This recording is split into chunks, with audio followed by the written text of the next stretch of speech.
right, coming up, I'm going to get into all the important developments concerning the flu, the deaths, the illnesses being caused by the vaccine all over the world.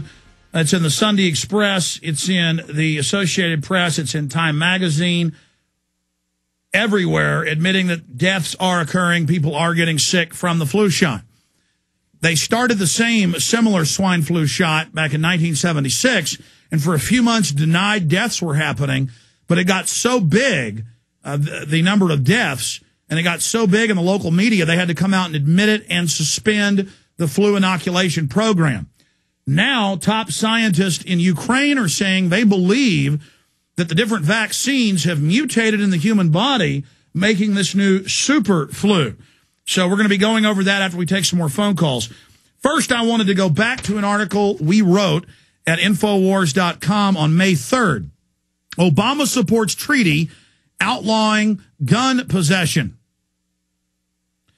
And this was first reported back in May of this year that Obama was looking at bypassing Congress because if the president can sign a treaty, he can then bypass Congress with laws. That's what the Copenhagen Treaty is on greenhouse gas. Well, here's WorldNet Daily.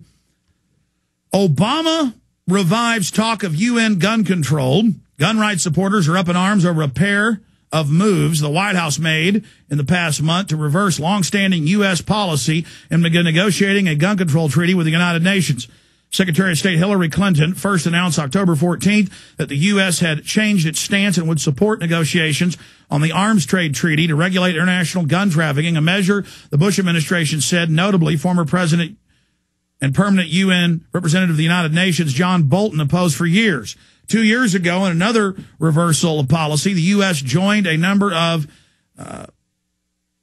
UN organizations, 153-1 vote to adopt a resolution setting out a timetable on the proposed arms treaty, including a UN conference to produce a final accord. The conventional arms transfers are crucial national security concern for the United States. And we have always supported effective action to control the international transfer of arms, Clinton said in a statement. The United States is prepared to work hard for a strong international standard in this area. So that means UN law over the U.S. Gun rights advocates are calling the reversal both a dangerous submission of American constitutional rights to international governance and an attempt by the Obama administration to sneak into effect private gun control laws. It couldn't pass through Congress. Now, Reuters reported on this last Wednesday, U.S. reverses stance on treaty to regulate arms trade. And when you read this treaty, it's clear that they can basically ban the Second Amendment under UN law.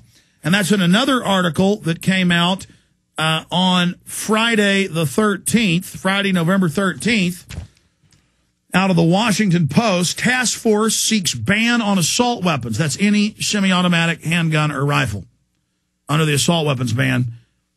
Group also wants overhaul of Mexican border agencies. A binational task force, that means made up of foreign governments, U.S. and Mexico border issues, will call Friday on the Obama administration and Congress, and they did call for it, to reinstate an expired ban on assault weapons and for Mexico to overhaul its Frontier Police and Customs Agency to mirror the U.S. Department of Homeland Security, so merging those under the SPP, North American Union Agreement. The recommendations among a broad set of security, trade, development, and international proposals that come as President Obama and his Mexican counterpart, Felipe Calderon, move to deepen engagement on issues including economic recovery, climate change, you hear that, that means taxes, illegal immigration, and narcotics trafficking. And then I have another New York Times article that deals with that meeting and what was said at that Friday meeting. This came out Friday the 13th as well. White House plans on immigrations include legal status, legalizing the illegals. Now, think about this.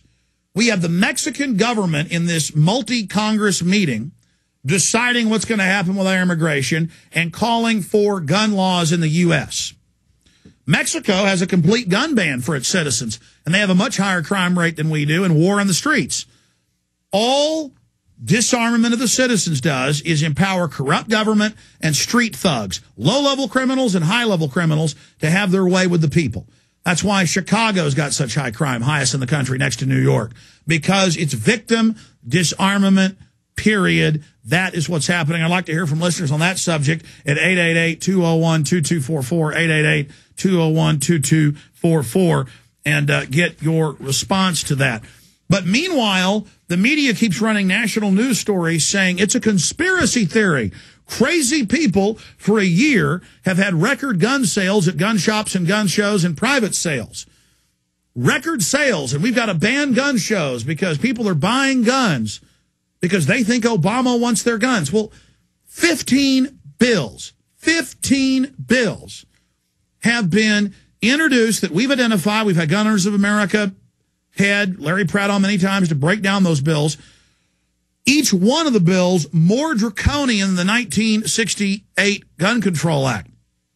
One bill that's got a bunch of co-sponsors right now allows the Attorney General to ban any and all guns with a stroke of a pen. It just gives him the power to ban guns at will.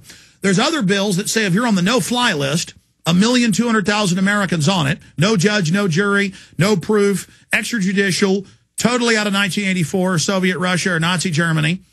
It's Kafkaesque to the maximum. They state that, in fact, they have the bill introduced. No fly, no buy is the name of the bill. But simultaneously, it's being confirmed they're just denying people that are on the no fly, people without the law, without even passing it. That's kind of like a whole bunch of states have now reported, and we've gotten the training manuals for the states, that states are getting ready to start withholding out of your paycheck for insurance federally, even though they haven't passed the health care bill, the government takeover, Obamacare. By the way, Wednesday, I may even play this again today. It's so important. Wednesday, I played a News Corps promotional video that they released as a press release, a 5-minute video where it shows dozens of Fox TV shows and movies bragging that they're putting out the message that global warming is real and is man-made and global taxes are good. Simultaneously, Fox TV shows are on record, so are ABC, CBS, NBC, getting government paychecks to implant messages, not product placement, like Doritos or Budweiser ads on TV. Those are already there inside the TV shows, not just the ads when they go to commercial, but you know, inside the program. It's like Wayne's World where they're drinking beer and holding up bags of Doritos. Or when you see a James Bond movie and it's got Jaguar as an advertiser in it. They paid for that. Or The Apprentice was getting $3 million an episode for a while from Virgin Airlines to have Donald Trump talk about Virgin Airlines.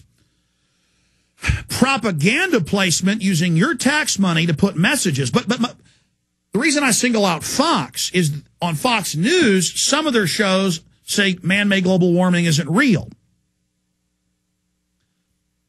But I've noticed that in the New York Post and on all the major News Corps-owned TV stations and newspapers, they keep saying, don't worry, the climate bill won't pass the House. Don't worry, the health bill won't pass the House.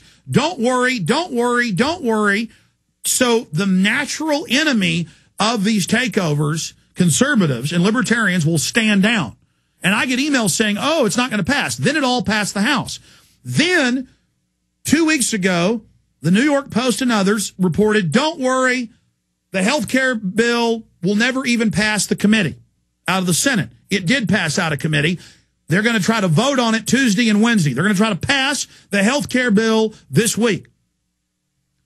And instead, I'm spending my time trying to convince people this is even happening because we've got people inside the gates in our fortress America, the Republic, telling us open the drawbridge, everything's fine. So they're coming after our guns. They're trying to get rid of our borders and our sovereignty. They're letting unelected UN groups control our national policy. They're trying to pass all this legislation right now to totally take over our country. A private corporate takeover is taking place.